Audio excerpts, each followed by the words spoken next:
హల్లెలూయా. దేవుని పరిశుద్ధ గ్రంథములో నుండి రోమాపత్రిక 8వ అధ్యాయం 5వ వాక్యమును మనం చదువుదాం.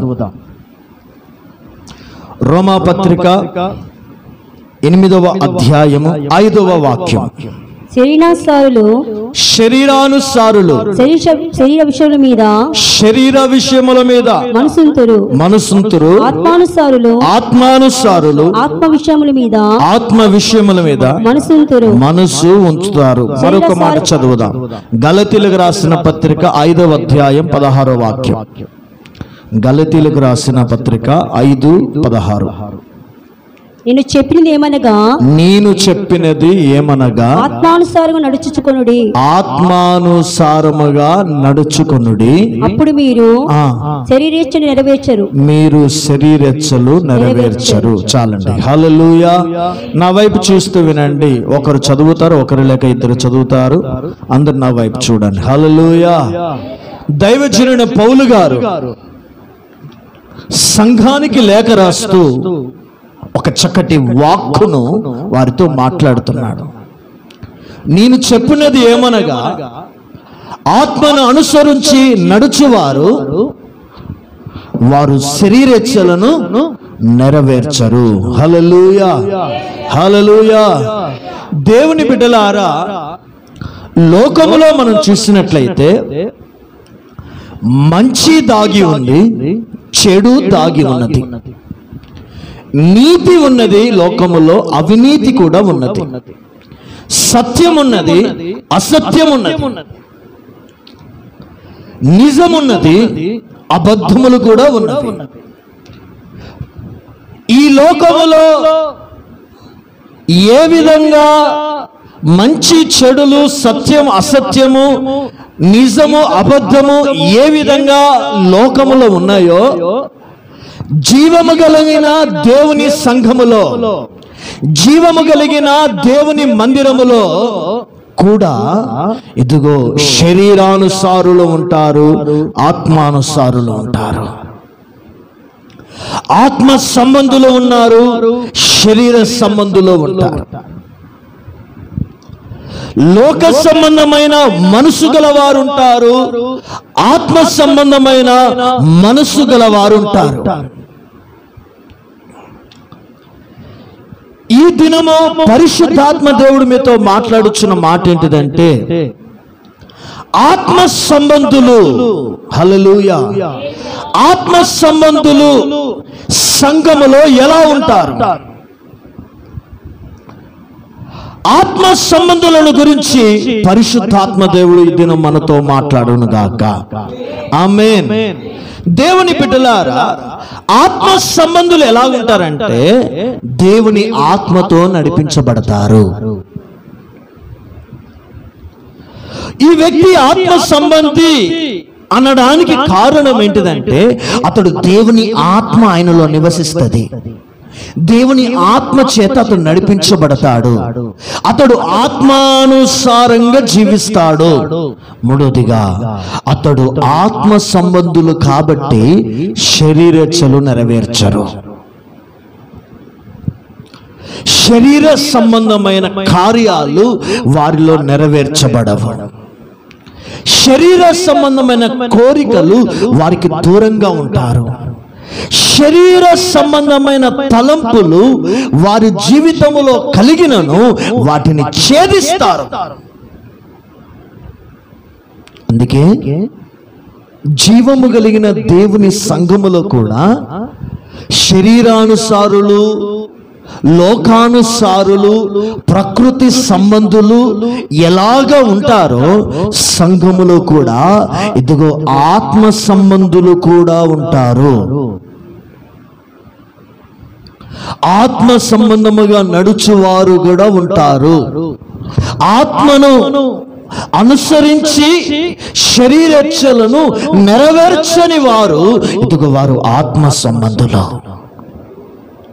వారు ఆత్మ సంబంధులు.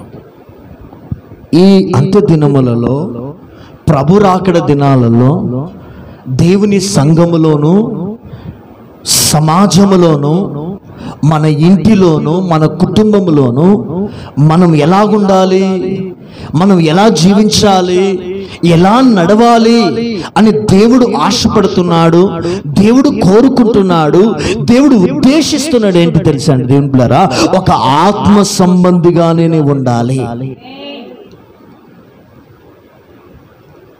ఒక ఆత్మ సంబంధిగానే నువ్వు కనపరచబడాలి. ఒక ఆత్మ సంబంధి కలిగిన విధముగా మన జీవితాలు నడవాలి. దేవుని సన్నిధికి వచ్చిన, దేవుని సముఖముకు వచ్చినప్పుడు నీలో ఆత్మ సంబంధమైన అనుభవాలు ఇదిగో నీలో నుండి ప్రత్యక్షపరచబడాలి. అయితే దేవుని వాక్యములో నుండి కొన్ని విషయాలు మనం ధ్యానం చేద్దాం. ఒక ఆత్మ సంబంధి, ఇతడు ఆత్మ సంబంధి అని ఎలా గుర్తుపడతాం? ఇతడు ఆత్మ సంబంధి అయిన విశ్వాసి అని మనం ఎలా చెప్పగలుగుతాం? ఇతను నిజముగా దేవుని ఆత్మ ఉందా, దురాత్మ ఉందా, భ్రమపరచు ఆత్మ ఉందా, నేరారోపణ చేయు ఆత్మ ఉందా, దూషించు ఆత్మ ఉందా అని మనం ఎలా చెప్పగలుగుతాం? ఇతడు పొందిన పరిశుద్ధాత్మ దేవుని యొక్క అభిషేకము అది వాస్తవమేనా? ఇతడు నిజముగా దేవుని సంఘానికి వస్తున్నాడు కదా, ఇతడు ఆత్మ సంబంధియేనా అని ఎలా అతన్ని గుర్తుపడతాం? ఎలా అతన్ని మనం గుర్తించగలుగుతాం? ఈ కుటుంబము దేవుని మందిరానికి 10 సంవత్సరాల నుండి వస్తుంది, 5 సంవత్సరాల నుండి వస్తున్నారే, వీరు ఆత్మ సంబంధమైన కుటుంబమేనా అని నువ్వు గుర్తుపట్టకపోతే, ఇతడు ఆత్మ సంబంధిగా వ్యక్తిగా నువ్వు అతని ఎడల నువ్వు గుర్తించలేని స్థితిలో పడినట్లయితే మనము శరీర సంబంధంగా మారే అవకాశాలు ఉంటాయి, లోక సంబంధిగా మారే అవకాశాలు ఉంటాయి, ప్రకృతి సంబంధిగా మారే అవకాశాలు ఉంటాయి. అందుకే ఈ అంత్య దినాలలో దేవుని బిడ్డలారా, ఒక ఆత్మ సంబంధమైన కుటుంబముగా ఆయన సన్నిధిలో నువ్వు కనబడాలి. హల్లెలూయా, హల్లెలూయా. ధనవంతుడు అని కాదు, అందగాడు అని కాదు, జ్ఞానవంతుడు అని కాదు, గొప్పవాడు అని కాదు, పేరు ప్రఖ్యాత బలగము కలిగిన వాడు అని కాదు. ఇతడు ఆత్మ సంబంధేనా? ఇతడు ఆత్మీయుడేనా? ఇతడు ఆత్మ సంబంధంగానే జీవిస్తున్నాడా అనడానికి అతనిలో ఆత్మ సంబంధంలో ఉండవలసిన కొన్ని లక్షణాలు అతడు కలిగిన వారమై, మనము కలిగిన వారమై ఉంటే మనము ఆత్మ సంబంధులమే. హల్లెలూయా చెప్దాం. హల్లెలూయా, హల్లెలూయా. ఆత్మ సంబంధిలో ఇతడు ఆత్మ సంబంధి, ఇతడు ఆత్మ పూర్ణుడు, ఇతడు ఆత్మానుసారుడు అనడానికి అతనిలో 7 లక్షణాలు ఉండాలండి. అప్పుడే అతడు ఆత్మ సంబంధి. మన శరీర సంబంధి గురించి మనకు అవసరం లేదు సంఘంలో. అసలు ఆత్మ సంబంధిగా ఉండాలని మందిరానికి వచ్చావా? అయితే దేవుని వాక్యాన్ని విను, మన జీవితాన్ని మనం మార్చుకుందాం. హల్లెలూయా, హల్లెలూయా. ఆత్మ సంబంధిలో ఉండవలసిన మొదటి లక్షణం వాక్యంలో నుండి మనం ధ్యానం చేద్దాం. కీర్తనలో భాగం 42వ కీర్తన, 42వ కీర్తన 1-2 వాక్యాలు. దుప్పి నీటి వాగుల కొరకు ఆశపడినట్లు దేవా నీ కొరకు నా ప్రాణం ఆశపడుచున్నది. దేవా నీ కొరకు నా ప్రాణము ఆశపడుచున్నది. నా ప్రాణము దేవుని కొరకు తృష్ణగొనుచున్నది. నా ప్రాణము దేవుని కొరకు తృష్ణగొనుచున్నది. జీవము గల దేవుని కొరకు తృష్ణగొనుచున్నది. జీవము గల దేవుని కొరకు తృష్ణగొనుచున్నది. దేవుని సన్నిధి నేను ఎప్పుడు వచ్చేదను? దేవుని సన్నిధికి నేను ఎప్పుడు వచ్చేదను? ఆయన సన్నిధి నేను ఎప్పుడు కనబడేదను? ఆయన సన్నిధిలో నేను ఎప్పుడు కనబడేదను. చాలండి. హల్లెలూయా. చూడండి, ఒక ఆత్మ సంబంధిలో ఉండవలసిన మొదటి లక్షణం ఏంటి తెలుసండి?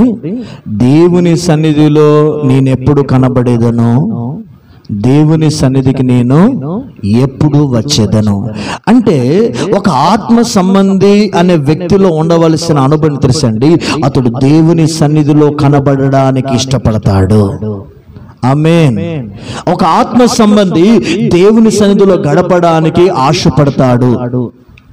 ఒక ఆత్మ సంబంధి దేవుని సన్నిధిలోనే జీవించడానికి తృష్ణ, దాహం కలిగి ఉంటాడు. ఆత్మ సంబంధి దేవుని దినాన్ని, దేవుని సన్నిధిని, దేవుని ఆరాధనని, దేవుని పరిశుద్ధ దినాన్ని, దేవుని ప్రార్థన దినాన్ని అతడు ఆ స్థలములో ఉండాలి, ఆ స్థలములో గడపాలి, ఆ స్థలములో జీవించాలని ఆశతో, వాంఛతో, దాహం కలిగి ఉంటాడు ఒక ఆత్మ సంబంధి. హల్లెలూయా, హల్లెలూయా. శరీర సంబంధికి ఆశ ఉండదు. శరీర సంబంధి ఏం చేస్తాడు? ఫంక్షన్కి వెళ్ళాలా అనుకుంటాడు, మాంసం తినాలనుకుంటాడు. శరీర సంబంధి ఎలా ఉంటాడు? బయట అందరి ఎట్లా కనబడాలనుకుంటాడు. కానీ ఆత్మ సంబంధి ఎలా ఉంటాడు తెలుసండి? ఆయనకు మాత్రమే నేను కనబడాలి, ఆయన సన్నిధిలోనే నేనుండి, ఆయన సన్నిధిలో నేను కనబడి, ఆయన సన్నిధిలో నేను గడపాలని వాంఛగలిగిన వ్యక్తి.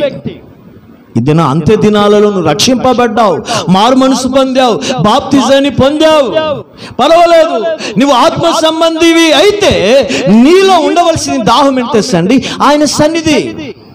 ఆయన సన్నిధిలో గడుపుతావు, ఆయన సన్నిధిలో గడుపుతావు. దావీదు మహారాజు గొప్ప ఇల్లు కట్టాడు, గొప్ప భవనం కట్టాడు. అయినను అతడు ఎక్కడ ఉండడానికి ఇష్టపడుతున్నాడు? ఎక్కడ నివాసం చేయడానికి ఇష్టపడుతున్నాడు? దేవుని మందిరములో చిరకాలం ఉండాలని ఇష్టపడుతున్నాడు. హల్లెలూయా, హల్లెలూయా. అంటే ఈ దినమున ఒక విశ్వాసికి ఉండవలసిన ప్రత్యక్షత, రక్షింపబడిన విశ్వాసి ఉండవలసిన ప్రకటన దేవుని సన్నిధిలో ఉండాలి. చిరకాలము నేను దేవుని మందిరములలో ఉండాలని ఆశపడుతున్నాడు. ఇంకొంచెం లోతుకి వెళ్తే ఆయన అంటాడు, నా దేవుని మందిరములో పచ్చని ఒలీవ మొక్క వలె ఉండవలెనని కోరుచున్నాను. హల్లెలూయా, హల్లెలూయా. అంటే ఒలీవ మొక్కతో ఎందుకు పోల్చుకుంటూ తెలుసా అండి? ఒలీవ చెట్టు దేవుని మందిర సేవ కొరకు వాడబడిన చెట్టు. ఈ దినం మన పిల్లలు ఎక్కడ ఉండాలని ఆశపడాలి తెలుసా? మన భర్త ఎక్కడ ఉండాలని ఆశపడాలి తెలుసా అండి? మనము ఎక్కడ ఉండాలని కోరిక కలిగి ఉండాలి తెలుసా అండి? ఆయన మందిరములో ఉండాలని, ఆయన సన్నిధిలో గడపాలని, ఆయన సన్నిధిలో ఒలీవ చెట్టు వలె మనము, మన పిల్లలు వాడబడాలి. ఒక ఆత్మ సంబంధమైన కుటుంబానికి ఉండవలసిన ఒక లక్షణం ఇది. ఆయన సన్నిధిలో గడిపితే ఏమొస్తుందో తెలిసింది? డబ్బు రాకపోవచ్చు. ఆయన సన్నిధిలో గడిపితే నీకు సంపూర్ణ సమాధానం కలుగుతుంది. ఆమేన్ చెప్దాం. హల్లెలూయా. లోకములో సమాధానం లేదు, కానీ నువ్వు ఆయన సన్నిధికి వస్తే నీకు సమాధానం. లోకములో సంతోషము లేదు, కానీ ఆయన సన్నిధిలో సంపూర్ణ సంతోషం కలుగుతుంది. లోకములో క్షేమము లేదు, కానీ నువ్వు ఆయన సన్నిధికి వచ్చి ప్రార్థన చేసుకుంటే ఆయన నీకు క్షేమం ఇస్తాడు.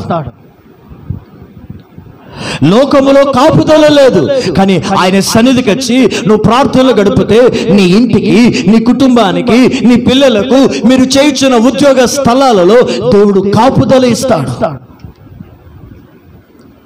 చినిగిపోయిన సంచి మాదిరిగా నీ కష్టార్జితం పాడైపోతుంది, కానీ ఆయన సన్నిధికి వచ్చి ఆయన సన్నిధిలో గడిపి, ఆయన సన్నిధిలో వాక్యం విని, ఆయన సన్నిధిలో ప్రార్థన చేసి, ఆయన సన్నిధిలో ఆరాధన చేసి, ఆయన సన్నిధిలో అర్పణం చేసి, ఆయన సన్నిధిలో ఉన్న సన్నిధిని, ఆ మహిమను అనుభవించి వెళితే ఆ దినం నుండి చేయించిన ప్రతి కార్యమును దేవుడు ఆశీర్వదిస్తాడు. ఆమేన్ చెప్దాం. హల్లెలూయా. దేవునికి వేరుగా ఉండి నువ్వేం చేయలేవు. దేవుని సన్నిధికి దూరంగా ఉండి మనం ఏమి చేయలేం. ఆత్మ సంబంధి రాత్రంతా పనిచేసినా కూడా ఉదయకాలం వెంటనే అమ్మో నేను దినం దేవుని మందిరంలో కనబడాలి, దేవుని సన్నిధిలో కనబడాలి, దేవుని సన్నిధిలో పరిచర్య చేయాలి, దేవుని సన్నిధిలో ప్రార్థన చేయాలి, దేవుని సన్నిధిలో ఆరాధనలో ఉండాలి, దేవుని సన్నిధిలో వాక్యాన్ని చదవాలి. వాక్యాన్ని విని నేను ఆత్మకును నా శరీరానికి నేను బలాన్ని చేకూర్చుకోవాలని తృష్ణ కలిగి ఉంటాడు, వాంఛ కలిగి ఉంటాడు. ఇది ఆత్మ సంబంధి లక్షణం. టైం అయిపోతుంది, 10 గంటల కంటే 10 గంటలకు దేవుని సన్నిధికి వెళ్తాను అని తృష్ణ కలిగి ఉంటాడు ఆత్మ సంబంధి. అందుకే సంఘములో ఒక ఆత్మ సంబంధుల వలె నీ కుటుంబం నడవాలి, ఒక ఆత్మ సంబంధి వలె మన జీవితాలు నడవాలి. ఒక ఆత్మ సంబంధి ఎలాగుంటాడయ్యా అంటే, వర్షం వచ్చింది అని అతడు మందిరానికి రాక మానడు. అయ్యో బంధువులు వచ్చారని అతడు మందిరానికి రాక మానడు. అయ్యో చలి వేస్తుందని మందిరానికి రాక మానడు. అయ్యో అనారోగ్యముతో ఉన్నానని మందిరానికి, ఆయన సన్నిధులకి రాక మానడు. ఎందుకంటే ఆయన సన్నిధిలో ఉంటేనే సంపూర్ణమైన ఆరోగ్యం, సంపూర్ణమైన సమాధానం, సంపూర్ణమైన క్షేమం అని ఆత్మ సంబంధి ఎరిగిన వాడే ఉంటాడు. హల్లెలూయా, హల్లెలూయా. ఓ హన్నా తల్లిగారికి గొడ్రాలి, ఇంట్లో వేదన, బాధ, సమస్య ఆ నింద నుండి తొలగించబట్టు కొరకు ఆమె దేవుని మందిరానికి వచ్చి, ఆయన సన్నిధికి వచ్చి ఆమె ప్రార్థనలో గడిపింది. ఆయన సన్నిధికి వచ్చిన వారిని దేవుడు వట్టి చేతులతో పంపించాడా? దేవుడు సంతానమును దేవుడు అనుగ్రహించి గర్భాన్ని తెరిచి ఆమెను దేవుడు జ్ఞాపకం చేసుకొని అద్భుతమైన ఆనందముతో, అద్భుతమైన సంతోషముతో, ఇదిగో నీవు చేసుకున్న మని దేవుడు ఆలకించాడు, ఇదిగో నీవు గర్భవతి వగును అనినట్లుగా దేవుడు అద్భుతం చేశాడు. హల్లెలూయా, హల్లెలూయా.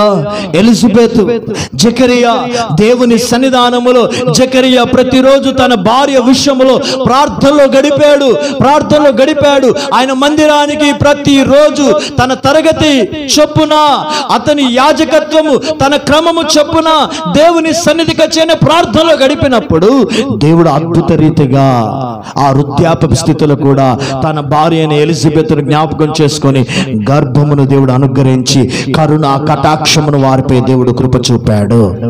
హల్లెలూయా, చెప్పండి హల్లెలూయా, హల్లెలూయా. ఇప్పుడు నీ ఇంట్లో కష్టాలు పోవాలండి, ఎట్లా పోతాయి? నీ ఇంట్లో సమస్యలు పోవాలి, ఎలా పోతాయి? నీ ఇంట్లో వేదనలు పోవాలి, ఎలా పోతాయి? నీ ఇంట్లో ఉన్న చీకటి తొలగిపోవాలి, ఎలా పోతుంది? నీ ఇంట్లో ఉన్న ప్రతి విధమైన అనారోగ్యతలే కావచ్చు, ప్రతి విధమైన సమస్యలే కావచ్చు, వాటిలో నుండి విడుదల పొందాలంటే జీవము గల దేవుడు నీ పక్షమున యుద్ధము చేయాలి. జీవము గల దేవుడు నీ జీవితంలో కార్యం చేయాలి. అవి జరిగించాలంటే ఇదిగో ఆయన సన్నిధికి నువ్వు వస్తే, ఆయన సన్నిధిలో ఆయన కనుదృష్టి ఉంది, ఆయన మనసు ఉంది. ఆ స్థలానికి వచ్చి నువ్వు ప్రార్థన చేసి, ఆ స్థలములో దేవుని సన్నిధిలో నిన్ను నీవుగా తగ్గించుకొని ఆయన వైపు తిరిగి దేవుని సన్నిధిలో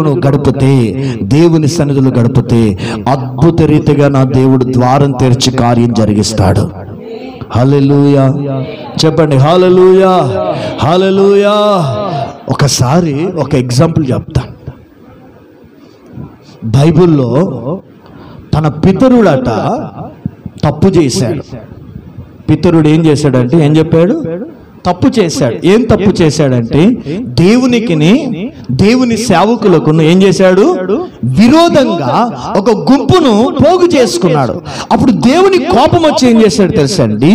సేవకుడు ఏమనలేదు, దేవుడు ఏం చేశాడు తెలుసండి? భూమి యొక్క నెరను విరిచింది. కోరాహు ఇదిగో అతనికి ఎప్పుడైతే విరోధంగా చేశారో వారందరూ చచ్చిపోయారు. ఇప్పుడు కోరాహు చేసిన పొరపాటును బట్టి వారు దేవుని సన్నిధిలో నుండి వెలివేయబడ్డారు. అప్పుడు కోరాహు యొక్క పాపములో లేని కొంతమంది తన కుమారులు తన పితరులు ఏం చేశారు తెలుసండి, దేవుని సన్నిధికిలో ఉండాలని ఆశపడుతున్నారు, కానీ దేవుని సన్నిధిలో ఉండలేని స్థితిని బట్టి వారు ఒక కీర్తనలో ఒక మాట అంటారు. ఏమంటే తెలుసండి, అయ్యా నీ మందిరములో నివసించువారు ధన్యులు. హల్లెలూయా, హల్లెలూయా. ఎందుకయ్యా ధన్యులంటే, ఇదిగో నీ మందిరములో నీ బలిపీఠము నెద్ద ఇదిగో వానకోవెలకు ఇదిగో పిచ్చుకలకు గూటి స్థలం ఉందయ్యా. నీ మందిరములో పక్షులకు ఆహారము సిద్ధపరిచావయ్యా. నీ మందిరములో కాపుదల ఉందయ్యా. నీ మందిరములోనే విజయం ఉందయ్యా. నీ మందిరములో గడుపుట శ్రేష్టము. ఒక్క దినము నీ మందిరంలో గడిపితే చాలయ్యా. ఒక్క దినము నీ మందిరంలో గడిపితే చాలయ్యా.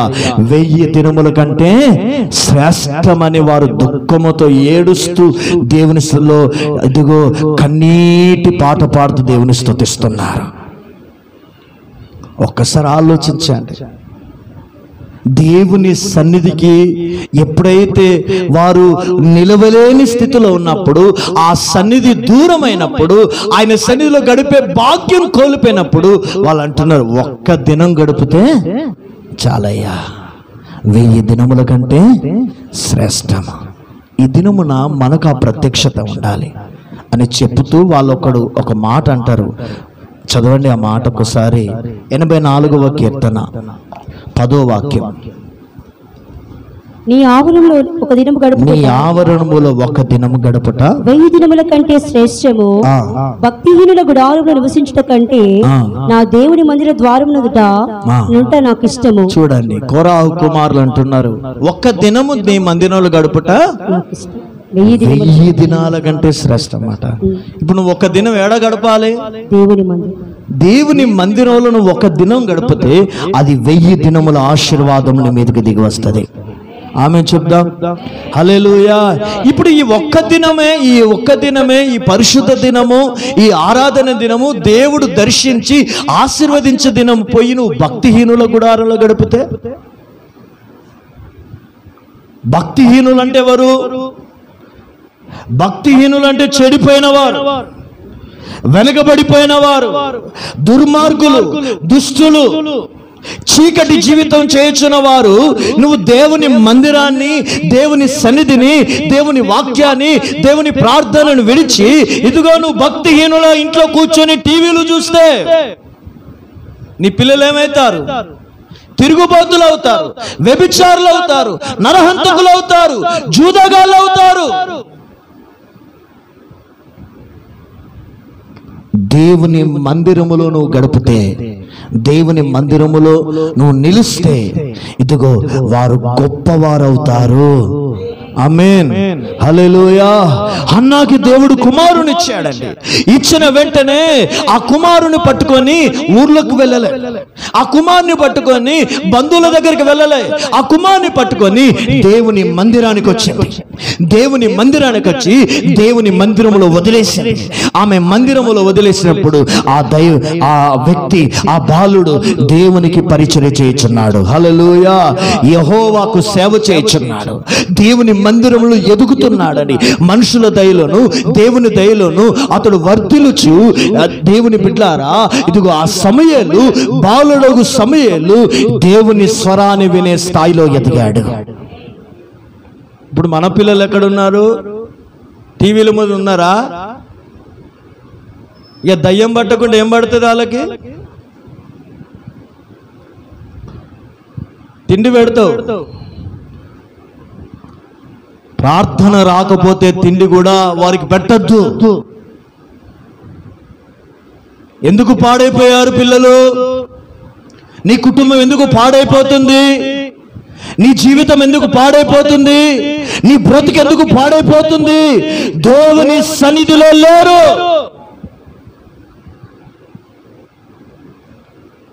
హన్నా దేవుని సన్నిధిలో ఉంది, ఎల్కానా దేవుని సన్నిధిలో ఉన్నారు. వారికి పుట్టిన కుమారుని కూడా ఆయన సన్నిధిలో వదిలేశారు. ఇప్పుడు ఆయన సన్నిధిలో వదిలేస్తే బిచ్చగాడయ్యాడా, గొప్పవాడయ్యాడా? ఏమయ్యాడు? గొప్పవాడయ్యాడా, బిచ్చగాడయ్యాడా? ఇప్పుడు మన పిల్లలు బిచ్చగాళ్ళు కావాలా, గొప్ప వాళ్ళు కావాలా? గొప్ప వాళ్ళు కావాలంటే నీ పిల్లలు ఎక్కడ ఉండాలి? బయట రోడ్ల మీద ఉండాలా? ఫంక్షన్ల కాడ ఉండాలా? టీవీల మీద ఉండాలా? బ్రతుకులు నాశనం అవుతాయి, జీవితాలు నాశనం అవుతాయి. లోకములో ఒక సామెత ఉంటుంది, చేతులు కాలిన తర్వాత ఆకులు పట్టుకుంటే ప్రయోజనము లేదు. బ్రతుకులు పాడైపోయిన తర్వాత నా బ్రతుకు బాగుచ్చాయి అంటే ప్రయోజనము లేదు. అందుకే పరిశుద్ధాత్మ దేవుడు మీతో మాట్లాడుతున్నాడు. నువ్వు ఆత్మ సంబంధమైన తల్లివేనా, ఆత్మ సంబంధమైన తండ్రివేనా, ఆత్మ సంబంధమైన భార్యవేనా, ఆత్మ సంబంధమైన భర్తవైతే, ఆత్మ సంబంధమైన కుటుంబం అయితే మీరు దేవుని సన్నిధిలో కనబడడానికి తృష్ణ కలిగి ఉండుగాక. హల్లెలూయా. దేవుని సన్నిధిలో కనబడడానికి వాంఛ కలిగి ఉండండి. వారు ఆత్మ సంబంధులు, వారు గొప్పవారు అవుతారు. ఆమేన్, హల్లెలూయా. వారు ప్రయోజకులు అవుతారండి. నీకు తిండి లేకపోవచ్చు, నీకు బట్ట లేకపోవచ్చు, ధనం లేకపోవచ్చు, కానీ దేవుని సన్నిధిలో గడిపే ఆరోగ్యం దేవుడిచ్చాడు. దేవుని సన్నిధిలో ప్రార్థన చేసే చేతులు ఎత్తి ప్రార్థించితే మంచి చేతులు ఇచ్చాడు, మంచి కాళ్ళని ఇచ్చాడు, మంచి నోరునిచ్చాడు. దేవుని కొరకు నువ్వు వాడబడవు. దేవుని కొరకు జీవించండి. దేవుని సన్నిధికి రాకుండా, దేవుని సన్నిధిలో గడపకుండా ఇతడు క్రైస్తవుడు, ఇస్ ఏ క్రిస్టియానిటీ అంటే అది తప్పు, అది తప్పు. దైవజనులు యేసన్న గారు అన్నారు, దేవుని సన్నిధికి రాకుండా ఒక వ్యక్తి దీవించబడుతున్నాడు అంటే అది భ్రమాట, అతడు భ్రమలో ఉన్నాడట. అందుకే ఇప్పుడే మీరు శుద్ధి చేసుకోండి. నువ్వు ఆత్మ సంబంధిగా నువ్వు బ్రతకాలంటే కుటుంబ సమేతంగా ఆయన సన్నిధిలో నువ్వు కనబడదువుగాక. ఆదివారం ఆరాధనలో నువ్వు కనబడాలి, శనివార ప్రార్థనలో నువ్వు కనబడాలి, కుటుంబ ప్రార్థనలో మీరు కనబడాలి. ఆయన సన్నిధిలో మనం ఏం చేస్తామండి? ఏం చేస్తాం? ప్రార్థన చేస్తాం. ఆయన సన్నిధిలో మనం ఏం చేస్తాం? ఆరాధన చేస్తాం. ఆయన సన్నిధిలో వాక్యం చదువుతాం, ఆయన సన్నిధిలో వాక్యాన్ని వింటాం. దీని ద్వారా ఏం జరుగుతుందో తెలుసండి, పరలోకము నీ కొరకు తెరవబడుతుంది. హల్లెలూయా చెప్దాం, హల్లెలూయా. పరలోకము నుండి ఒక మహిమ నీ మీదికి దిగి వస్తుంది. ఆ మహిమలో నుండి ప్రతి అవసరత, అక్కర్లు నీలో తీర్చబడతాయి. హల్లెలూయా, హల్లెలూయా. అందుకే ప్రెసెన్స్ ఆఫ్ గాడ్, జీవము గల దేవుని సన్నిధి కాంతి నీ మీద ఉదయించాలి. ఇప్పటికైనా ఒకవేళ నువ్వు శరీర సంబంధివయ్యా ఉండకు, నువ్వు లోక సంబంధిగా ఉండకు, నువ్వు దేవుని సంబంధిగా, ఆత్మ సంబంధిగా నీవు ఉంటున్నావంటే ఆత్మ సంబంధిలో ఉండవలసిన లక్షణము అతడు దేవుని సన్నిధిలో గడుపుతాడు. ఆమేన్, ఆమేన్ చెప్పండి. హల్లెలూయా, హల్లెలూయా, హల్లెలూయా. ఎన్ని సంపాదించుకున్నా ఏవి శాశ్వతం కాదు. ఒకటి దేవుని సన్నిధిలో గడిపితేనే ఒక పరిపూర్ణమైన సమాధానము, సంతోషం నీ కుటుంబం అనుభవిస్తుంది. హల్లెలూయా. రెండవదిగా ఒక ఆత్మ సంబంధిలో ఉండవలసిన లక్షణం చదవండి. తెస్సలోనికి రాసిన మొదటి పత్రిక, దైవజనుడు పౌలు గారు తెస్సలోనికి రాసిన మొదటి పత్రిక 4వ అధ్యాయం 7వ వచనం.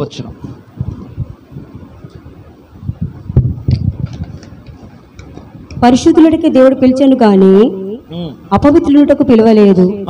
కాబట్టి ఉపేక్షించువాడు మనిషిని ఉపేక్షింపడు గాని. చాలండి, దేవుడు మనల్ని పిలిచాడట. ఎక్కడికి వెళ్ళి పిలిచాడు తెలుసా అండి? లోకములో నుండి దేవుడు మనల్ని పిలిచాడు. ఎందుకు పిలిచాడు? ఎందుకు నువ్వు సంఘంలోకి చేర్చబడ్డావు? ఎందుకు యేసుని దేవునిగా నువ్వు నమ్ముకున్నావు? ఎందుకు నువ్వు రక్షణ పొందావు? కారణం ఒకటే, నువ్వు పరిశుద్ధంగా ఉండుట కొరకే నువ్వు పిలువబడ్డావు. అంటే ఒక ఆత్మ సంబంధిలో ఉన్న లక్షణం ఏంటి తెలుసండి? అతడు పరిశుద్ధంగా ఉండడానికి ఇష్టపడతాడు, అతడు పరిశుద్ధంగా బ్రతుకుతాడు, అతడు పవిత్రమైన జీవితానికి స్థానం ఇస్తాడు. ఇంకొంచెం లోతుగా వెళ్దాం. యోహాను రాసిన మొదటి పత్రిక 3వ అధ్యాయం 3వ వచనం చదవండి.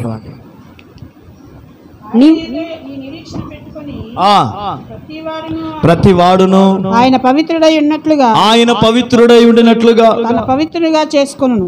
చూడండి, మనం ఎలా ఉండాలని ఆశపడుతున్నాడండి దేవుడు. మన దేవుడు ఎవరండి? పవిత్రుడు గనక మనము కూడా ఏం కావాలండి? పవిత్రంగా ఉండాలని. ఆయన పరిశుద్ధుడు గనక మనము పరిశుద్ధంగా ఉండాలి. ఆయన పవిత్రమైన జీవితం చేస్తున్నాడు కాబట్టి మనము పవిత్రమైన జీవితము చేయాలి. ఆయన పరిశుద్ధ జీవితానికి స్థానం ఇచ్చాడు. మనం పరిశుద్ధ జీవితము స్థానం ఇచ్చిన వారమై ఉండాలి. నీ దగ్గర ఏం లేకపోయినా మంచిదే దేవుని బిడ్డలారా, పరిశుద్ధంగా బ్రతకడం నేర్చుకో. ఈ లోక మాలిన్యత అంటకుండా మనం పరిశుద్ధ జీవితం చేయాలి. ఒక ఆత్మ సంబంధి. మన మాటలు పరిశుద్ధంగా ఉండాలి. మన చూపులు పరిశుద్ధమైన వాటిని చూడాలి. మన ఆలోచనలు పరిశుద్ధమైన వాటి యందు ఆలోచించాలి. మన నడక పరిశుద్ధమైన వాటి వైపు మనం నడవాలి. మనం చేసే క్రియలు, మనం చేసే పనులు పరిశుద్ధమైన పనులు చేయాలి.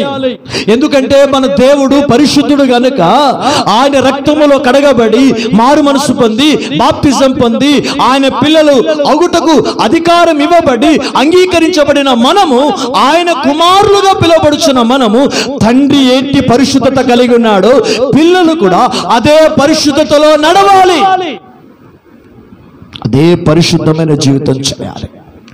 మన తండ్రి అయిన దేవుడు, మన ప్రభు అయిన యేసుక్రీస్తు పరిశుద్ధాత్మ దేవుడు ఎవరు సమీపించరాని తేజస్సులో పరిశుద్ధుడై ఉన్నాడు.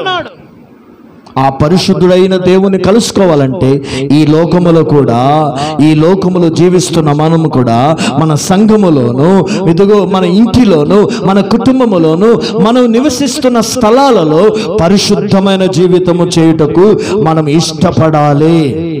హల్లెలూయా, హల్లెలూయా. శోధనలు వస్తాయి, రావా? తప్పకుండా శోధనలు వస్తాయి. పరిశుద్ధమైన జీవితం చేయడానికి, అపవిత్రమైన జీవితంలోకి పడగొట్టడానికి యోసేపుకు శోధన వచ్చింది. ఫతిఫర్ యొక్క భార్య యోసేపుని ఏం చేసిందండి? మాటి మాటికి మాట్లాడుతూ ఆయనను శోధించింది. మాటి మాట్లాడితే ఏం చేసిందండి? ఆయనను శోధించింది. కానీ అతడు తప్పు చేయలేదు. అతడు పాపం చేయకుండా, ఒకవేళ నేను పాపం చేసి నేను అపవిత్రుడిగా మారి నా దేవునికి కోపం పుట్టించిన వాడునైతేనేమోనని అతడు దేవునికి భయపడి ఆ శోధిస్తున్న ఆ ఫతిఫర్ భార్య నుండి అతడు పారిపోయాడు. హల్లెలూయా, హల్లెలూయా. కొన్ని దేవుని బిడ్డలారా ఒక మాట చెప్తా వినండి. నువ్వు కాపాడబడాలంటే కొన్నిసార్లు నువ్వు పారిపోవాలట. ఏం కావాలి? నేను బలంగా ఉంటానంటే కుదరదు, పారిపోవాలి. యోసేపు ఏం చేశాడండి? పారిపోయాడా లేదా? పారిపోయి ఏమయ్యాడు? కాపాడబడ్డాడు, పరిశుద్ధ జీవితాన్ని కాపాడుకున్నాడు. ఇప్పుడు నువ్వు పారిపోవాలి. బైబిల్లో ఒక మాట ఉంది, ధర్మశాస్త్రం 10 ఆజ్ఞలు తెలుసు కదండి. హల్లెలూయా. 10 ఆజ్ఞలలో ఒక మాట ఉంది, నీ పొరుగు వాని భార్యను నీవు ఆశింపకూడదు. అంటే వాడు ఆశిస్తున్నాడంటే ఏం కలిగి ఉన్నాడు? అపవిత్రత. ఇదని దేవునితో మాట్లాడుతున్నాడు. నీకు భార్య ఉన్నప్పుడు మరో స్త్రీతో నువ్వు అధికంగా మాట్లాడద్దు.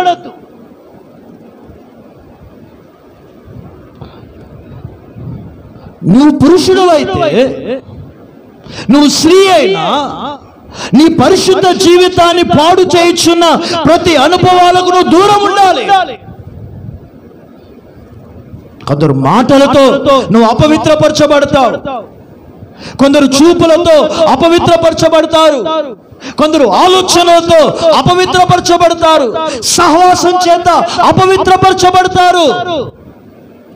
అందుకే దేవునితో మాట్లాడుతున్నాడు సంగమా, నువ్వు పరిశుద్ధమైన జీవితాన్ని కాపాడుకుంటే ఇదిగో నువ్వు ఆత్మ సంబంధివి. ఆత్మ సంబంధి పరిశుద్ధ జీవితానికి స్థానం ఇస్తాడు. ఆ పరిశుద్ధ జీవితాన్ని కాపాడుకున్న వారిని దేవుడు గొప్పవారిగా గణపరుస్తాడు. ఆమేన్ చెప్దాం. హల్లెలూయా.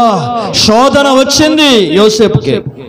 ఆ శోధన నుండి తప్పించుకొని పారిపోయి పరిశుద్ధ జీవితాన్ని కాపాడుకున్నాడు కాబట్టి యోసేపు ఐగుప్తు దేశానికి అధికారిగా దేవుడు ఆశీర్వదించాడు. ఆమేన్.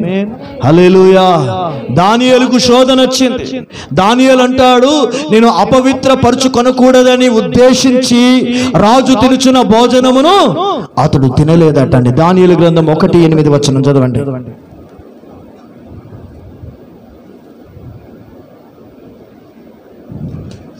త్వరగా.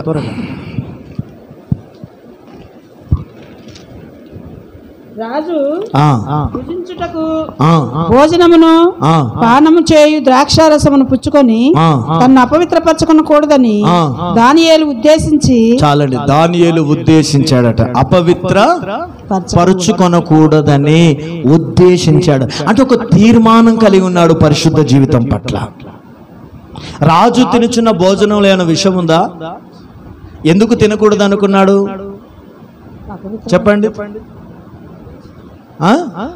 అతడు ఏ రాజు? అన్యరాజు కదండి. ఇప్పుడు బలి అర్పణములు అంటే విగ్రహములకు అర్పించిన బలి అర్పణములు తినినట్లయితే వారు ఏమవుతారండి? అపవిత్రులు. ఏం కదండి, ప్రార్థన చేసుకొని తింటే అయిపోతుంది. ఏం తింటే? ప్రార్థన చేసుకొని తింటే పరిశుద్ధంగా మారదు. నువ్వే గొప్ప ఆత్మీయుడివి పాస్టర్ల కంటే కదా, యేసు ప్రభు కంటే నువ్వే ఆత్మీయుడివి. గిన్నెలు తెచ్చిపెట్టుకో, ఇంట్లో తెచ్చిపెట్టుకో. దయ్యం వచ్చి ఇట్లా వేలాడుతుంది ఇంట్లో. ఎట్లా వేలాడు ఏం చేస్తుంది అండి? వీళ్ళకో దయ్యం, ఈ బిడ్డకో దయ్యం, కొడుకుకో దయ్యం, భర్తకో దయ్యం, అన్ని దయ్యాలొచ్చి ఎందుకు వచ్చినాయా ఇంట్లో వచ్చిందంటే ఇదిగో అపవిత్రమైనదంతా తీసుకొచ్చి ఏం చేసిందండి? ఇంట్లో పెట్టుకున్నా. నువ్వు క్రైస్తవుడువా అన్యుడివా? నువ్వు దేవుని బిడ్డవా అన్యుడివా? నువ్వు నిజంగా రక్షణ పొంది బాప్తిసం పొందిన విశ్వాసియా, లేకుంటే నామకార్థంగా పెళ్లికో ఏదో పేరంటానికో ఏదో మనుషులు చూసుకోవడానికి బాప్తిసం తీసుకున్నావా? ఏమనుకుంటున్నావు దేవుణ్ణి? జాలిగల దేవుడే కాదు, రోషం కలిగిన దేవుడు కూడా. ప్రేమించే దేవుడు కాదు మాత్రమే కాదు, ఉగ్రతను చూపి తీర్పు తీర్చే దేవుడు కూడా. కాపాడే దేవుడు కాదు, పాతాళంలోకి తొక్కే దేవుడు కూడా. కుటుంబాలు ఎందుకు నాశనం అవుతున్నాయి? పరిశుద్ధ జీవితానికి స్థానం ఇవ్వట్లేదు. బ్రతుకులకు పరిశుద్ధ జీవితమునకు విలువనివ్వట్లేదు. నువ్వు క్రైస్తవుడివి, విగ్రహములకు అర్పించిన వాటి నువ్వు తినకూడదు. నువ్వు క్రైస్తవుడివి, అన్య సంబంధమైన ఆచారాలు, డాన్సులు, ప్రోగ్రాలు, వారి పద్ధతులు, వారి పండుగలు నీ ఇంట్లో ఆచరించకూడదు. నువ్వు క్రైస్తవుడివి, నువ్వు త్రాగుబోతుల విందులో పాలు పొందకూడదు. నువ్వు క్రైస్తవుడివి, లోక సంబంధమైన జీవితాన్ని నీ ఇంట్లో చేయకూడదు. అందుకే నువ్వు పరిశుద్ధ జీవితానికి స్థానం ఇచ్చే వ్యక్తులు ఎవరయ్యా అంటే ఆత్మ సంబంధులు. అందరు చెప్పండి హల్లెలూయా, హల్లెలూయా. ఒక ఎగ్జాంపుల్ చెప్తా నేను. శ్రవణ్ సిస్టర్ వాళ్ళ నాన్నగారు లాజర్ అంకుల్ ఒక మాట అన్నాడు.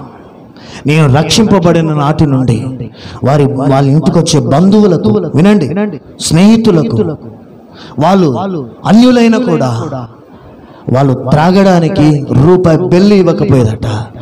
అన్నం తినేసి వెళ్ళండి అని చెప్పేవాడట. అది నిజమైన క్రైస్తవ కుటుంబం. హల్లెలూయా, హల్లెలూయా. నువ్వేం చేస్తున్నావు? నీ ఇంట్లోకి వస్తే నువ్వేం చేస్తున్నావు? నీ బ్రతికెలా ఉంది?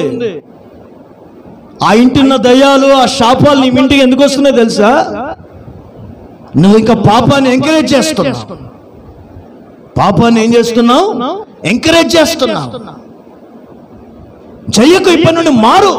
బ్రతుకు మార్చుకో, జీవితాన్ని మార్చుకో, మనసు మార్చుకో.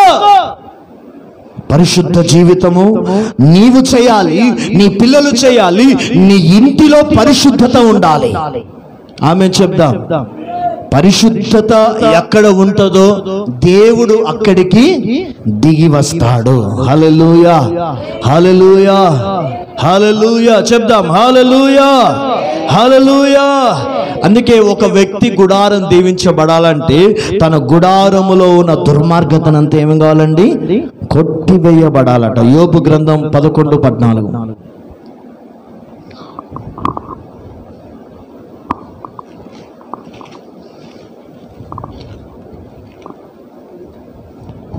యోబు గ్రంథము 11వ అధ్యాయము 14వ వచనం. పాపము నీ చేతిలో నుండి చూచి నీవు దాన్ని విడిచిన ఎడలా, నీ గుడారములో నుండి దుర్మార్గతను కొట్టివేసిన ఎడలా, పాపము నీ చేతి నుండి నువ్వేం చేయాలండి? తీసివేయాలి. నీ గుడారములో ఉన్న దుర్మార్గతను నువ్వేం చేయాలి? కొట్టివేయాలి, తీసివేయాలి. ఇప్పుడు నీ గుడారములో దుర్మార్గత ఉంది, పాపం ఉంది, అపవిత్రత. హృదయం అనే గుడారములో, ఈ ప్రాణం అనే గుడారములో, ఈ ఆత్మ అనే గుడారములో, ఈ మనసు అనే గుడారములో, నువ్వు నివసిస్తున్న ఇల్లు అనే గుడారములో దుర్మార్గత, అపవిత్రత, చీకటి బ్రతుకు ఉండినట్లయితే అక్కడ దేవుడు ఆశీర్వదిస్తాడా? అక్కడ దేవుడు దీవిస్తాడా? అక్కడికి దేవుడు దిగిరాడు. అందుకే సంగమ విశ్వాసులారా, పరిశుద్ధాత్మ దేవుడు మీతో మాట్లాడుచున్న మాటను తెలుసండి. మీ గుడారములను అపవిత్రత అంతయు మీరు తొలగించండి, పరిశుద్ధపరచుకోండి, అక్కడికి దేవుడు దిగి వస్తాడు. వీరు ఆత్మ సంబంధులైన కుటుంబం. ఆమేన్. ఆత్మ సంబంధమైన కుటుంబములో ఇదిగో దేవుడు ఉంటాడు. హల్లెలూయా, హల్లెలూయా. మూడవదిగా ఒక ఆత్మ సంబంధిలో లక్షణం చదువుదాం. 141వ కీర్తన 5వ వాక్యం.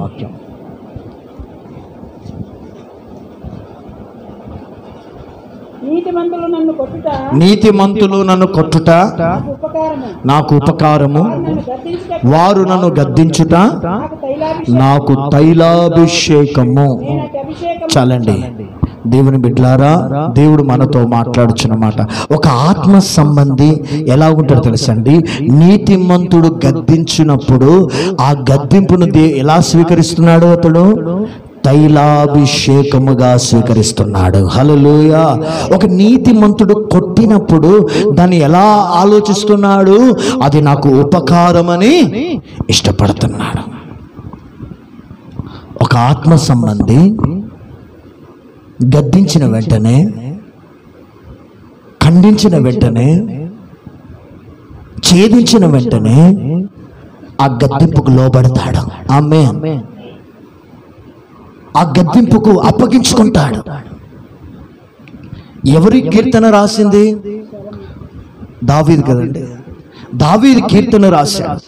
అంటే దావీదులోని గుణం ఏం తెలుసండి? గద్దింపుకు లోబడిన వ్యక్తి.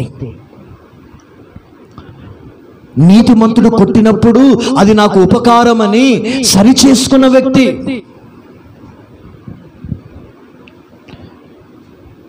బత్షెబాతో పాపం చేసినప్పుడు నాతాను ప్రవక్త వచ్చి, ఆ మనుషుడవు నీవే, ఆ పాపం చేసిన వాడివి నీవే, ఆ తప్పు చేసిన వాడివి నీవే, ఆ కొంపను కూల్చిన వాడివి నీవే, అన్యాయంగా ఆడగొర్రె పిల్లను దౌర్జన్యంగా లాక్కొని అనుభవించిన వాడివి నీవే అని నాతాను ప్రవక్త దైవజనుడు వచ్చి గద్దించినప్పుడు, దైవజనుడు వచ్చి అతని హెచ్చరిస్తున్నప్పుడు వెంటనే ఆ గద్దింపుకు లోబడ్డాడు.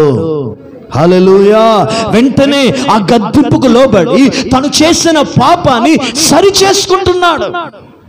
నిజమే ప్రవక్త, నిజమే దైవజనుడా, నేను చేసింది పాపం, నేను చేసిన దోషం, నేను చేసిన అతిక్రమం అని దేవుని ఎదుట అతడు ప్రాధేయపడుతూ రోదన చేయొచ్చు, కన్నీళ్లు విడిచుచు అతడు విజ్ఞాపన చేయొచ్చు. ఆయన దేవుని సన్నిధిలో పశ్చాత్తాపడుతున్నాడు. నిజమైన ఆత్మ సంబంధి ఎలాగుంటో తెలుసా అండి? ఒకవేళ తప్పు చేస్తే ఆ తప్పును దైవజనుడు గద్దించిన, ఆత్మీయుడు గద్దించిన అతడు సరి చేసుకుంటాడు. హల్లెలూయా, హల్లెలూయా. నువ్వేంది నాకు చెప్పేది అని అంటాడా ఆత్మీయుడు? నువ్వెందుకు నన్ను కొడుతున్నావు అంటాడా? నువ్వెందుకు నన్ను గద్దిస్తున్నావు అంటాడా? నన్ను గద్దించేది ఎవరు? మా ఆత్మీయ తండ్రి. నన్ను గద్దించేది ఎవడు? మా సేవకుడే. మమ్మల్ని గద్దించేది ఎవడు? మా దేవుడే అని అతడు ఏం చేస్తాడు తెలుసండి? తన తప్పును మరలా చేయకుండా సరి చేసుకుంటాడు. హల్లెలూయా, హల్లెలూయా. అందుకే గద్దింపుకు లోబడిన వాడు ఏమవుతాడు తెలుసా? ఏమవుతాడు? గద్దింపుకు లోబడని వాడు హఠాత్తుగా చచ్చును అని రాయబడింది. ఇప్పుడు నువ్వు తప్పు చేశావు, దేవుని వాక్యము నిన్నేం చేస్తుంది? గద్దిస్తుంది. సరిచేసుకో బ్రదర్ అని గద్దిస్తుంది. సరిచేసుకో నా కుమారుడా కుమార్తె అని దేవుని వాక్యం గద్దిస్తుంది. ఆ గద్దింపుకు నువ్వేం కావాలి? ఆ నా కాతి పక్కనోళ్ళకు, నా కాతి ఎదురుగా కూర్చున్న వారికి, నా వెనక కూర్చున్న వారికి నాకు సంబంధం లేదు అని నువ్వు నీ హృదయాన్ని కఠినపరుచుకుంటే, నీ బ్రతుకును కఠినపరుచుకుంటే నువ్వు బాగుపడవు. నువ్వు ఆత్మ సంబంధివి కాదు. ఆత్మ సంబంధి వెంటనే ఏం చేస్తే తెలుసండి? ఒకవేళ తప్పు చేసి ఉంటాడు, పొరపాటు చేసి ఉంటాడు, కానీ వెంటనే గద్దింపుకి ఏం చేస్తాడు తెలుసండి? లోబడి అతడు సరి చేసుకొని జీవితాన్ని చక్కపరుచుకొని దేవునికి మరలా మహిమకరంగా జీవిస్తాడు. హల్లెలూయా. నీతిమంతుడు పడినను 7 మార్లు పడినను అతడు మరలా లేచును అంటే అర్థం ఏంటి తెలుసండి? గద్దింపుకు లోబడిన వ్యక్తి ఒకవేళ పడిపోయినా కూడా అతన్ని దేవుడు మరలా లేపుతాడు. ఆమేన్, హల్లెలూయా, హల్లెలూయా. అందుకే దైవజనులు ఒక్కొక్కసారి మిమ్మల్ని తప్పు మార్గంలో వెళ్ళినప్పుడు గద్దిస్తాడు. అప్పుడు గద్దించినప్పుడు నువ్వు సంఘాన్ని వదిలేసిపోకు, సేవకులు వదిలేసిపోకు. జీవితాలు పాడైపోతాయి, బ్రతుకులు పాడైపోతాయి. అందుకే దేవుని పిల్లలు తల్లిదండ్రులు కూడా గద్దిస్తారు మిమ్మల్ని. కుమార్తె కుమారుడా ఈ మార్గం గుండా వెళ్ళకు, ఈ మార్గం గుండా వెళ్ళకు, నీ బ్రతుకు పాడైపోతుంది, నా మాట విను అని తల్లిదండ్రులు గద్దిస్తారు.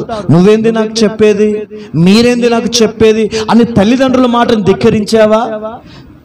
నీ బ్రతికేమవుతుంది తెలుసా? పాడైపోతుంది, జీవితం పాడైపోతుంది. నువ్వు ఆత్మ సంబంధి అయితే నువ్వు సంఘంలో ఎలాగుంటో తెలుసా అండి? గద్దింపుకు లోబడతావు. నీతిమంతుడు కొట్టినప్పుడు దాన్ని ఏమనుకుంటావు నువ్వు? ఇది నాకు ఉపకారము. నీతిమంతుడు గద్దించినప్పుడు దాన్ని ఏమనుకుంటావు? ఇది నాకు తైలాభిషేకము. హల్లెలూయా, హల్లెలూయా. యాకోబును దేవుడు కొట్టెను, అతడు ఏమయ్యాడు తెలుసండి? ఇశ్రాయేలుగా మార్చబడ్డాడు. సౌలును దేవుడు కొట్టెను, దేవుడు పౌలుగా అతడు మార్చబడ్డాడు. ఇది నా దేవుడు నిన్ను ఎందుకు కొడుతున్నాడు, నేను ఎందుకు గద్దిస్తున్నాడు, నిన్ను ఎందుకు హెచ్చరిస్తున్నా తెలుసండి? నువ్వు ఆశీర్వదించబడుట కొరకే. ఆమేన్. నీ కుటుంబం దీవించబట్ట కొరకే, నీ బ్రతుకులో దేవుని దీవెనలు వచ్చుట కొరకే దేవుడు, దైవజనుడు, ఆత్మీయులు వాక్యము చేత గద్దిస్తారు. అప్పుడు నువ్వు గద్దింపుకు లోబడ్డప్పుడు నీ జీవితం మార్చబడుతుంది. అంటే గద్దింపుకు అప్పగించుకుంటున్నాడంటే ఇతడు ఆత్మ సంబంధి. హల్లెలూయా, హల్లెలూయా. ఇంకొంచెం లోతుగా వెళ్దాం దేవుని బిడ్డలారా.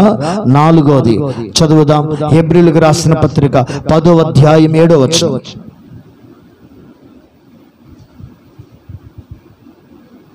అప్పుడు నేను గంధపు చుట్టలో నన్ను కూర్చి వ్రాయబడిన ప్రకారము దేవా నీ చిత్తము నెరవేర్చుటకు ఇదిగో నేను వచ్చి ఉన్నాను. బలులను అర్పణలను పూర్ణ హోమమును పాప పరిహార నీవు కోరలేదు. చాలండి, అక్కడ ఒక మాట ఉంది. మాట తెలుసండి? దేవా గ్రంథపు చుట్టలో నన్ను గురించి రాయబడిన ప్రకారం నీ చిత్తము చేయుటకు నేను ఈ లోకమునకు వచ్చి తిని. అంటే ఇక్కడ ద్వినులారా, ఒక ఆత్మ సంబంధం ఏం చేస్తే తెలుసండి? దేవుని చిత్తము చేయుటకు అప్పగించుకుంటాడు. ఆమేన్. హల్లెలూయా. దేవుని చిత్తం చేస్తాడు. ఇక్కడ నా ప్రభు అయిన యేసుక్రీస్తు అంటున్నాడు, దేవా ఈ లోకానికి నేను ఎందుకు వచ్చానంటే నా చిత్తం కాదయ్యా, నా ఇష్టం కాదయ్యా, నీ ఇష్టము తండ్రి, నీ చిత్తము తండ్రి, ఇదిగో నీ చిత్తమే నా ద్వారా నెరవేరునట్లుగా ఇదిగో నేను ఈ లోకానికి వచ్చి తినని ఆయన చిత్తానికి అప్పగించుకుంటున్నాడు. హల్లెలూయా, హల్లెలూయా. ఇంకో చోట అంటాడు శిష్యులతో, నాకు ఆకలి వేయట్లేదు, నా తండ్రి చిత్తము చేయుటయే నాకు ఆహారమై ఉన్నది, నన్ను పంపిన వాని పని తుదముట్టించుటయే నాకు ఆహారమై ఉన్నదని తండ్రి చిత్తము చేయడానికి వేగిరపడుతున్నాడు. ఇదిన సంగమా, నువ్వు ఆత్మ సంబంధివైతే నువ్వు దేవుని చిత్తమే చేస్తావు. నువ్వు ఆత్మ సంబంధమైన విశ్వాసమైతే, ఆత్మ సంబంధమైన సేవకులమైతే ఇదిగో దేవుని చిత్తమే వారు చేస్తారు. నీ కుటుంబంలో దేవుని చిత్తమే నెరవేర్చబడాలి. ఎందుకంటే దేవుని చిత్తము చెయ్యువాడే నిరంతరము నిలుస్తాడు. శ్రమలు వస్తాయి, కష్టాలు వస్తాయి, బాధలు వస్తాయి, ఇరుకులు వస్తాయి, ఇబ్బందులు వస్తాయి. ఒకవేళ అవి దేవుని చిత్తం కావచ్చు, దేవుని చిత్తానికి నువ్వు అప్పగించుకో. పౌలు గారు అంటున్నారు, యెరూషలేముకు వెళ్ళుట అది దేవుని చిత్తం, నా కొరకు బంధకములు శ్రమలు కాచుకొని ఉన్నవి, అక్కడ నేను శిరచ్ఛేదనం చేయబడుట, హతసాక్షిగా మార్చబడుట దేవుని చిత్తం. కనుక మీరు ఏడ్చి నా గుండె పగులునట్లుగా చేయకండి, నేను దేవుని చిత్తము చేయుటకు వెళుతున్నానని యెరూషలేముకు వెళ్ళి ఆయన శ్రమలకు అప్పగించుకున్నాడు. హల్లెలూయా, హల్లెలూయా. యేసు ప్రభు అంటున్నాడు, యెహోవా నలగొట్టుటయే నాకిష్టమాయను. అంటే తండ్రి అయిన దేవుడు యేసుక్రీస్తుని శిలువ శ్రమకు అప్పగించినప్పుడు అది దేవుని చిత్తమని అప్పగించుకున్నాడు. దావీదు అంటున్నాడు, ఇదిగో ప్రభువా నీ చిత్తం ఏంటిది? బెత్లెహేముకు వెళ్ళాలా, హెబ్రోనుకు వెళ్ళాలా, యూదా పట్టణంలో ఏ స్థలానికి వెళ్ళాలి, నీ చిత్తము నాకు బయలుపరచని ప్రార్థన చేసినప్పుడు బెత్లెహేం కాదు, నువ్వు హెబ్రోనుకు వెళ్ళవని అతనికి దేవుని చిత్తం బయలుపరచబడింది. ఇదన్న సంఘమా, ఒక ఆత్మ సంబంధి తను చేసే ఉద్యోగమే కావచ్చు, తన కుటుంబమే కావచ్చు, తన పిల్లలే కావచ్చు, తమ బ్రతికే కావచ్చు, దేవుని చిత్త ప్రకారంగా మీరు నడవండి, దేవుని చిత్త ప్రకారంగా మీరు జీవించండి. దేవుని చిత్తమే మీరు చేస్తే తప్పకుండా దేవుడు మిమ్మల్ని ఆశీర్వదిస్తాడు. హల్లెలూయా, హల్లెలూయా. లోక స్నేహము దేవునికి వైరం, అది దేవుని చిత్తం. లోకంతో స్నేహం చేయవాడు దేవునికి శత్రువు అని రాయబడింది. నువ్వు లోకంతో స్నేహం చేస్తే అది దేవుని చిత్తం కాదు. లోక కార్యాలు బ్రతుకుతే అది దేవుని చిత్తం కాదు. నువ్వు సంఘానికి రావడం దేవుని చిత్తం, నువ్వు బైబిల్ చదవడం దేవుని చిత్తం, నువ్వు ప్రార్థనలు ఎదగడం దేవుని చిత్తం, నువ్వు సహవాసములో ఉండడం దేవుని చిత్తం, నువ్వు దేవుని సన్నిధిలో వెలిగించబడడం దేవుని చిత్తం. దేవుని చిత్తానికి వ్యతిరేకంగా ఏది చేసినా కూడా మనం నష్టపోతాం. ఆత్మ సంబంధి ఎలా ఉంటాడు తెలుసా అండి? దేవుని చిత్తానికి చేస్తాడు, దేవుని చిత్తానికి అప్పగించుకుంటాడు. ఆమేన్, ఆమేన్, హల్లెలూయా. ఐదవదిగా ఆత్మ సంబంధి జీవితంలో ఒక లక్షణం చదవండి. కొరింథీయులకు రాసిన మొదటి పత్రిక 2వ అధ్యాయం 15వ వచనం.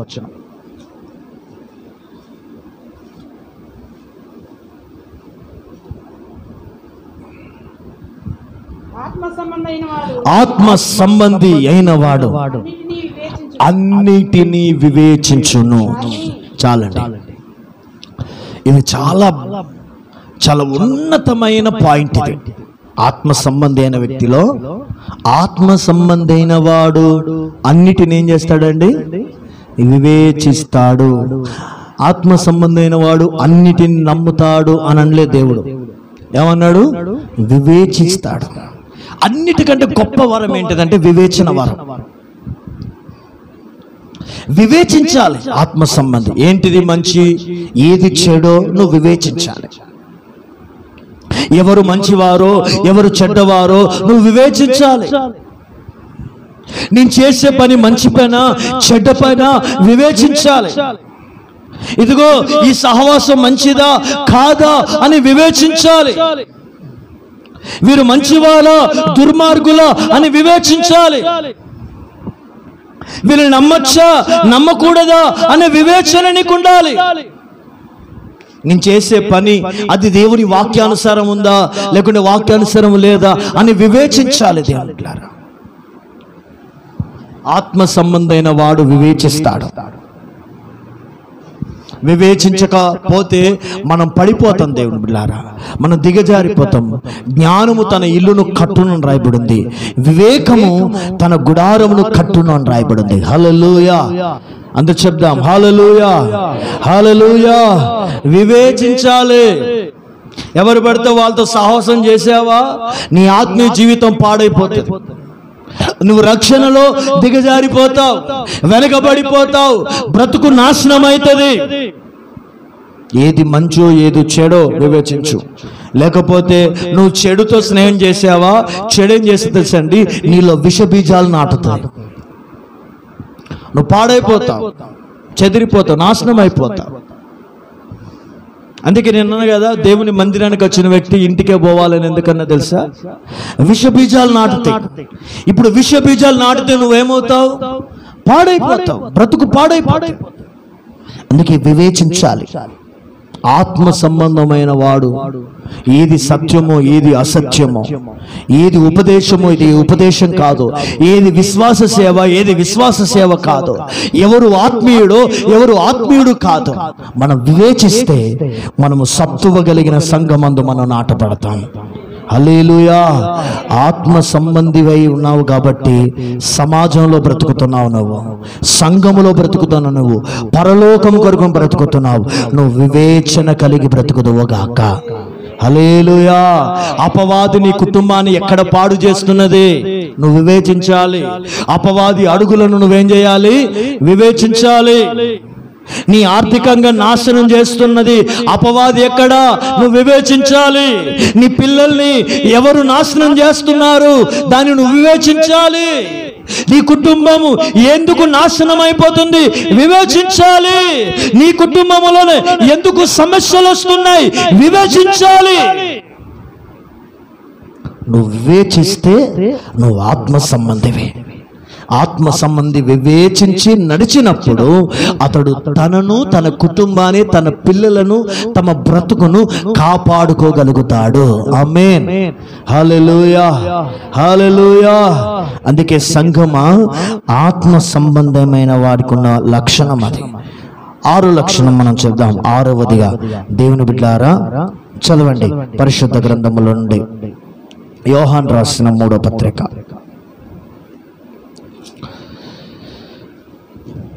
చివరికి వచ్చాం. యోహాను రాసిన 3వ పత్రిక 4వ వచనం. 1:4. యోహాను రాసిన 3వ పత్రిక, నా పిల్లలు సత్యమును అనుసరించి నడుచుకొనుచున్నారని వినుట కంటే నాకు ఎక్కువైన సంతోషము లేదు. హల్లెలూయా. ఆత్మ సంబంధులు ఏముంటో తెలుసండి, సత్యాన్ని అనుసరిస్తారు. ఆమేన్. ఆత్మ సంబంధులు ఏం చేస్తారు, సత్యాన్ని అనుసరిస్తారు. డాంబికత్వాన్ని గుర్తిస్తారు, సత్యాన్ని మాత్రమే పట్టుకుంటారు. సత్యం మనల్ని ఏం చేస్తుందండి, స్వతంత్రులుగా చేస్తుంది. సత్యమందు దేవుడు మనల్ని ప్రతిష్ఠిత చేశాడు. సత్యమే దేవుని వాక్యము, సత్యమే దేవుని ఉపదేశము, సత్యమే దేవుని ప్రత్యక్షత, సత్యమే అపోస్తుల బోధ. ఆ సత్యమే రేపు ప్రభు రాకడ కొరకు నిన్ను సిద్ధపరుచుతున్నది. ఈ ఉన్నతమైన ఉపదేశాన్ని నువ్వు గ్రహించి సత్యములో నిలబడి సత్యవాక్కును స్థిరపరచుకొని సత్యవాక్యనబడుచున్న దైవజనుడి ద్వారా ప్రకటించబడుచున్న ఈ విశ్వాస వాక్య చేత ఎవరు కట్టబడతారో వారు ఆత్మ సంబంధులు. హల్లెలూయా, హల్లెలూయా. అందుకే దుర్బోధలను గ్రహించాలి, నువ్వు తప్పుడు బోధలను గ్రహించాలి, దయ్యముల బోధలు గ్రహించాలి సంగమా, ఆత్మలేని బోధలు గ్రహించాలి సంగమా. విశ్వాస జీవితంలో ఇలాంటి గ్రహింపు ఉన్నప్పుడే మనం కాపాడబడతాం, భద్రపరచబడతాం. ఆయనకు ఉపదేశం లేదు, ఆయనకు విశ్వాస సేవ, విశ్వాస జీవితం లేదు, ప్రతిష్ఠిత లేదు, పిలుపు లేదు, దర్శనం లేదు. ఎలా సేవకుడు అవుతాడండి? డబ్బుతోటి సేవనా, జ్ఞానముతో సేవనా, బలగముతో సేవనా, అది కాదు కదా. సేవ ఈ లోక సంబంధమైనది కాదు. ఈ సేవ రేపు సత్యం కొరకు స్తంభముగా నిలబడి ప్రభు రాకడలో ఎత్తబడాలి. ప్రభు రాకడలో ఎత్తబడాలి. ప్రతి విశ్వాసిని దైవజనుడు ఎందుకు సత్యవాక్కు చేత ప్రకటించి స్థిరపరుస్తాడు తెలుసండి? రేపు ప్రభు ఎదుట నిలబడుట కొరకు. అందుకే సంఘ బిడ్డలారా జాగ్రత్త. ఉపదేశము లేని వారితో, ఆత్మ లేని వారితో, అపోస్తల బోధ ప్రతిష్ఠిత అనుభవం లేని వారితో చేతులు పెట్టి ప్రార్థన చేయించుకోవద్దు.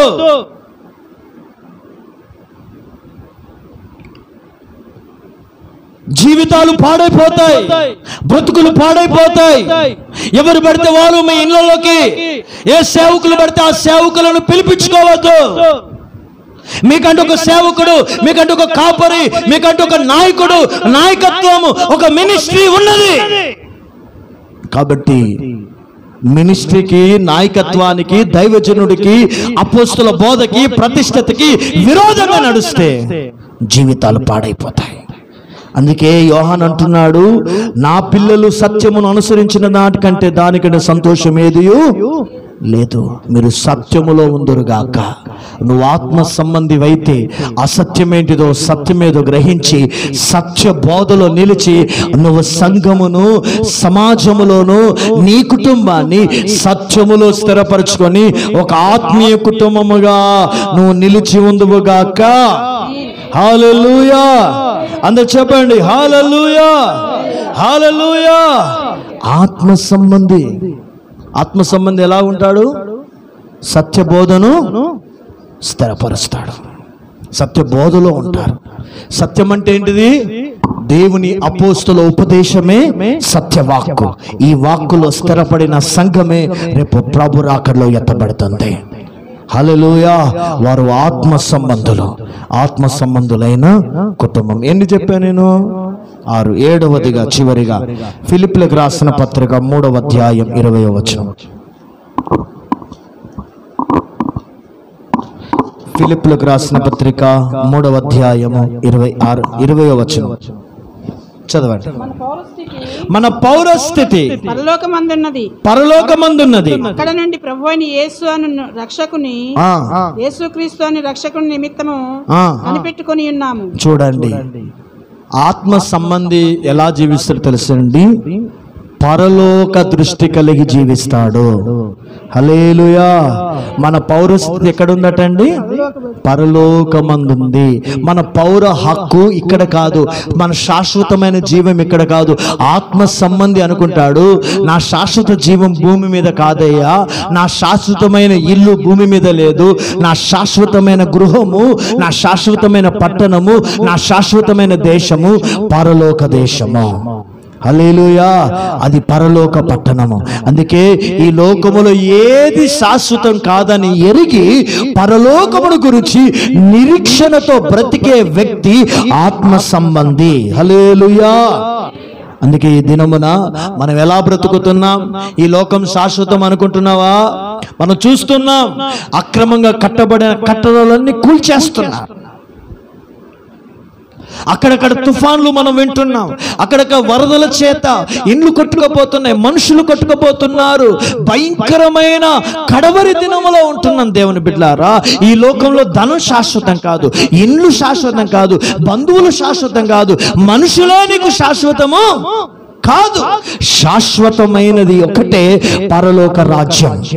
శాశ్వతమైనది ఒకటే నూతన యెరూషలేము పట్టణము. అంటే ఆత్మ సంబంధి ఆ నూతన యెరూషలేము పట్టణములో ఉండాలని ఆశ కలిగి బ్రతుకుతాడు. ఆమేన్, హల్లెలూయా. అందుకే ఆత్మ సంబంధిలో ఉండ లక్షణాలు ఇవి. నువ్వు ఆత్మ సంబంధి అయితే నీకెన్ని ఉండాలి? ఒకటి ఏం చెప్పాను? ఫస్ట్ ఏంటిది? దేవుని సన్నిధిని ప్రేమిస్తాడు. రెండవది పరిశుద్ధ జీవితాన్ని ప్రేమిస్తాడు. మూడవది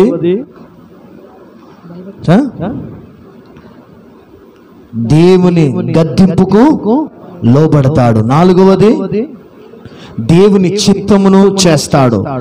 ఐదవది ఆత్మ సంబంధి అన్నిటినీ వివేచించి బ్రతుకుతాడు. ఆరవది సత్యములు అంటే అపోస్తుల ఉపదేశములోనే జీవిస్తాడు. చివరిగా 7వది, పరలోక దృష్టి కలిగి పరలోకము కొరకు బ్రతుకుతాడు. ఆమేన్. వీరు ఆత్మ సంబంధులు. మనము కూడా ఆత్మ సంబంధివై నువ్వు మందిరంలో నడిస్తే ఈ అనుభవాలు నీలో ఉండాలి. ఒకవేళ నీళ్ళు లేకపోతే ఇప్పుడే నీ జీవితంలో ఒక ఆత్మ సంబంధిగా ఆత్మీయుడిగా బ్రతకడానికి మనం దేవుని వాక్యం చేత మనం కడుక్కొని శుద్ధి చేసుకొని ఆత్మీయుడిగా ఉండడానికి తీర్మానం చేసుకుందాం. దేవుడు అట్టి కృప మనకు దయచేయును గాక. ఆమేన్. అందరూ మోకరించి మనం